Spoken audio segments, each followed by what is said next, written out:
Kalidou Koulibaly le ministre de la défense sénégalaise nekk joueur bu kenn dootul présenté ci football un joueur de classe mondiale saa yu solee maillot équipe nationale day wane engagement détermination ak passion pour défendre son pays avec courage. Koulibaly est un capitaine au vrai sens du terme di incarner leadership personnalité ak caractère doon joueur bu man li muy def lool tacle propre rigueur défensive jeu aérien intelligence de placement qualité de relance solidité Koulibaly amu ci morom l'un des meilleurs défenseurs de l'histoire du football africain. Depuis ba mu ñëwee ci équipe nationale bu Sénégal Lions yi def ay progrès yu am solo ci wàllu stabilité ak solidité défensive.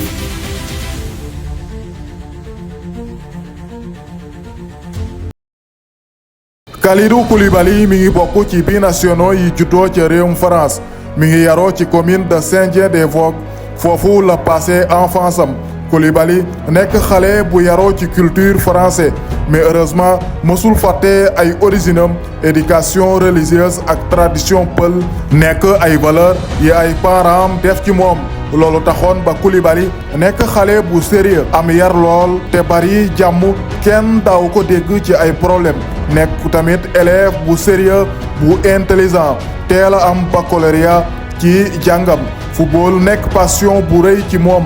Coupe du monde 1998 ca France nekk ay premier souvenir am ci football la grande équipe du Brésil Dunga Rivaldo et Ronaldo le Pays-Bas de Dennis Bergkamp la Croatie de Devo Šuker créé woon surprise jël troisième l'Italie de Baggio la France de Zinedine Zidane qui remporte la première coupe du monde de son histoire mu doon ay souvenirs d'enfance yu ko marqué lool bokk na ci li ko gën a motivé mu rêvé nekk joueur professionnel ancien joueur bi di Maurice Trésor ancien défenseur de l'équipe de France nekkoon un très grand défenseur bu marqué football français nekkoon idolu Kalidou Koulibaly moo ko daan inspiré c'est grâce à lui que Koulibaly am passion nekk joueur professionnel Koulibaly mi ngi commencé carrière am ci dëkk ba mu yaroo Saint-Dié-Clermont un club amateur bu mu doon évoluer pendant quelques années par la suite ci la intégré centre formation bu Metz une expérience très difficile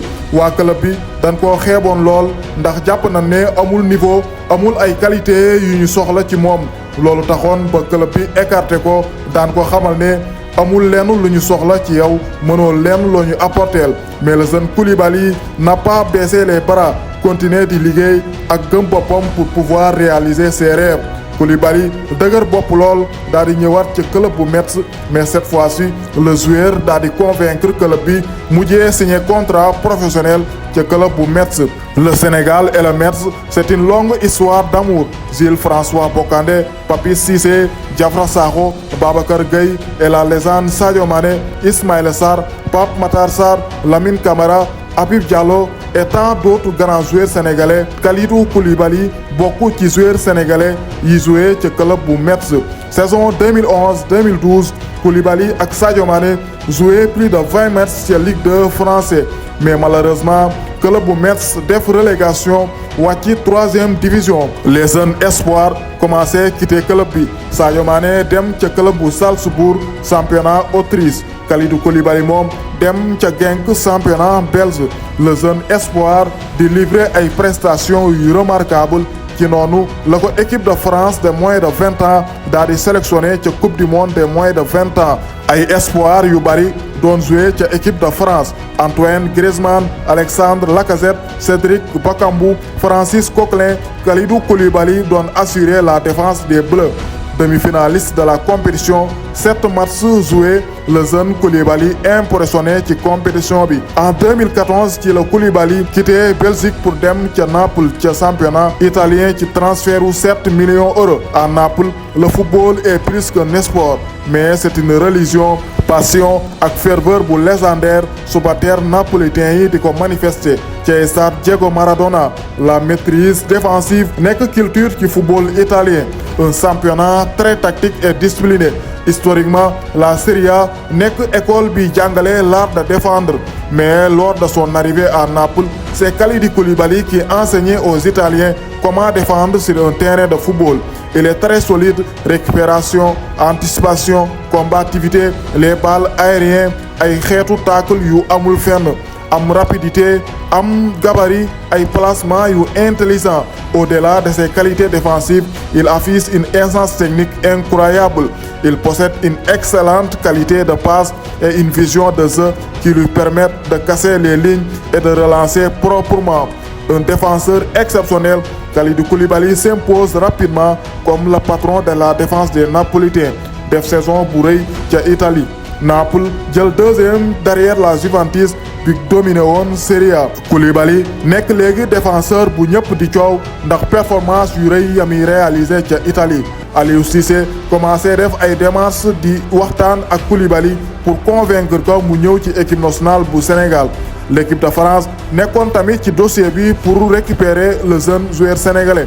Les Bleus bëggoon renforcer la défense ngir waajal Euro 2016. En pleine émission Canal Football Club, Didier Deschamps doon xamal ni Kalidou Koulibaly bokk na ci ay plan bëgg na ko sélectionner ci équipe de France. Mais il y a de la concurrence là aussi. Il y a Jérémy Mathieu qui est à Barcelone. Il y a un joueur comme Koulibaly que vous connaissez peut-être pas. Vous connaissez? Oui, bien sûr. Il joue Koulibaly, à Naples. Voilà. Donc il y a aussi un joueur. Bien. Oh, Kaou. Il est tac, il savait encore. Hein. Non, mais on suit, sincèrement. Malheureusement, Didier Deschamps daloo ci. Kalidou Koulibaly a choisi le Sénégal. Ci culture française la yaroo, mais Koulibaly mësul fàtte ay originam. Jël décision défendre les couleurs du Sénégal avec beaucoup de fierté. Septembre 2015, éliminatoire CAN 2017, Namibie Sénégal ca Windhoek. ca la Koulibaly joué première matcham ak Lions yi. Aliou Cissé mooy entraîneur bi révolutionné mentalité bi nationaux yi doon yëkkati ay discours yu am solo pour décomplexer bi nationaux yi. Pas de biling pas de jaaytaar amul affaire tubaab ici c'est l'Afrique li ñuy xaar ci yéen mooy adopté wu ci réalité africaine nekk ay bañkat ay soldats ay vrais guerriers. Kalidou Koulibaly est le joueur qui incarnait cette révolution. Adaptation bu gaaw lool, il joue avec le cœur, rage de vaincre, passion, esprit dem ba jeex ak combativité bu doy waar. Du may dara ci biir terrain yi, il prend des risques énormes. Pare na pour teg bakkanam ci biir terrain bi. Avec lui, défense su Lions yi day am assurance. C'est le genre de joueur qui peut combler les lacunes des autres défenseurs. Kara Mbodj, Salif Sané, Cheikhou Kouyaté, Pape Abdou Ciss, Abdou Diallo, peu importe défenseur boo koy associé, Kalidou Koulibaly peut faire le boulot lui seul dans la défense. Coupe du monde 2018, Koulibaly bokkoon ci joueur sénégalais yi gënoon a impressionné. Face à la Pologne, mayul dara Robert Lewandowski. L'attaquant polonais existewul benn yoon, Koulibaly l'a mis dans sa poche. Au-delà de son talent, Kalidou Koulibaly c'est aussi un grand leader, un meneur d'hommes buy jouer rôle bu am solo ci vestiaire u Lions yi. Joueur bu am caractère buy joxe exemple ak di motiver ay partenaires am saa yu ne. Son leadership ne passe pas inaperçu. Ci noonu sax la Aliou Cissé commencé comprendre que le vrai capitaine de cette équipe c'est Kalidou Koulibaly. Il devient ainsi le capitaine emblématique des Lions. CAN 2019, Koulibaly doon assurer défense su Lions yi ak prestation yu exceptionnelle. Malheureusement, gannaaw ba mu amee suspension, Koulibaly joué wul final bi. Son absence se fait ressentir dès les premières minutes de jeu. Bouna Dia a crucifié les Lions sous les yeux impuissants de Koulibaly.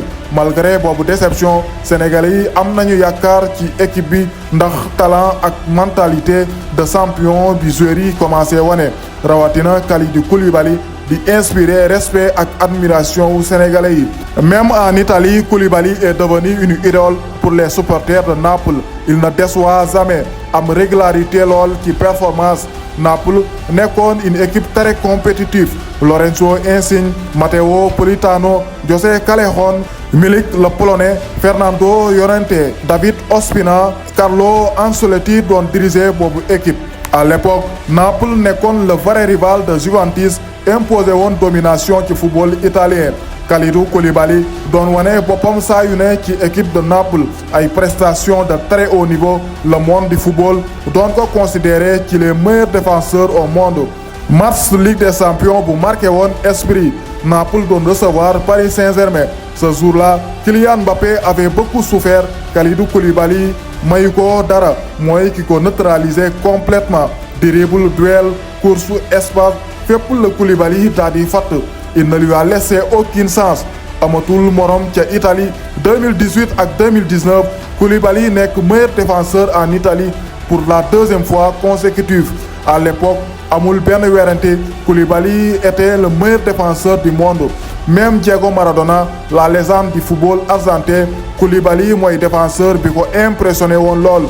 ci noonu sax la waxee woon ni Koulibaly bu nekkoon européen dina jouer ci ay club yu mel ni Real Madrid wala Barcelone ndax amul défenseur bu ko man ci àdduna mais couleuram mooy li ko handicapé.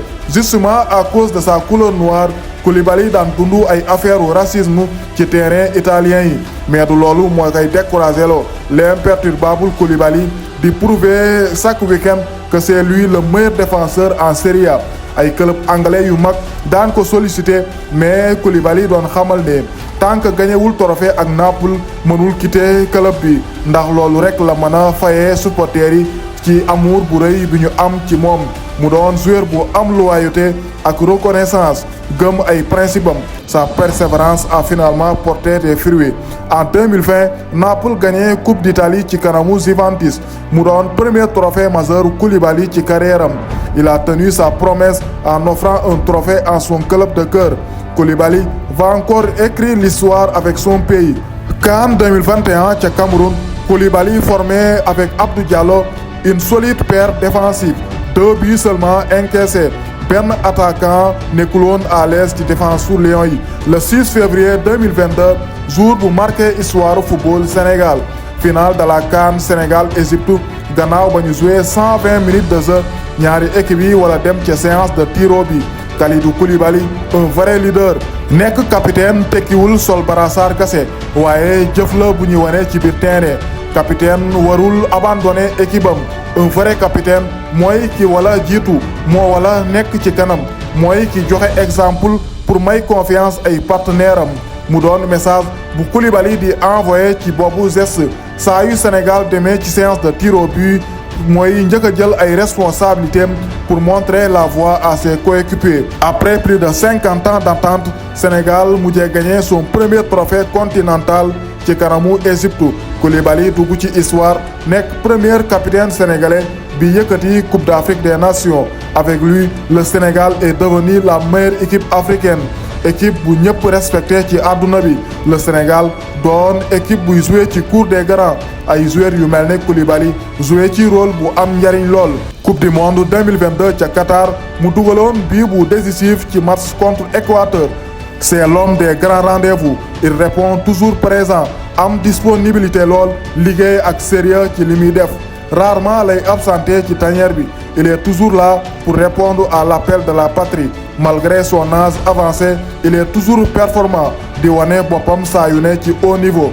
Le meilleur défenseur africain depuis 10 ans. Il fallait qu'en 2025 ñëw pour Koulibaly fàttali ko africain yi. Il reste toujours le ministre de la défense sénégalaise. doon def ay prestations yu remarquables. L'infatigable Koulibaly joué match yëpp jusqu'en demi-finale bi muy am suspension. Comme en 2019 Koulibaly ratewaat la finale de la CAN pour une deuxième fois mais amul benn problème ses petits frères ont fait le job gagné finale CAN 2025 ca kanamu Maroc. La deuxième étoile le Sénégal est au toit du continent africain. Koulibaly am deuxième trophée avec le Sénégal une légende du football sénégalais. bépp équipe bu mas a jaar wane na fa ay preuve am peut-être sauf à Chelsea doon expérience bu difficile ci moom. Le club de Londres nekkoon ci période de transition ay changement de coach l'instabilité de l'équipe blessure ak problème d'adaptation nekkoon ay jafe-jafe yi capitaine u Lions yi daan dund ca club bu Chelsea. Mais cela n'enlève rien au mérite de sa magnifique carrière. Aujourd'hui il joue à El Hilal en Arabie Saoudite di continuer di enrichir palmarèsam ak ay trophées yu am solo. Le meilleur de sa génération bokk ci défenseur yi football africain dootul fàtteeti. Après Idrissa Gana Gueye ak Sadio Mané Kalidou Koulibaly mooy joueur bi ëppale ay sélection ak Sénégal plus de 120 matchs joués sous les maillots des Lions de la Teranga. Leader exemplaire sur et en dehors du terrain, Kalidou Koulibaly incarne depuis d'une décennie les valeurs de combativité, de discipline et de patriotisme qui font la force de l'équipe nationale du Sénégal. Son parcours inspire toute une génération de footballeurs et renforce son statut de pilier de la sélection. Capitaine respecté, modèle de professionnalisme, Kalidou Koulibaly continue d'écrire l'histoire du football sénégalais en lettres d'or.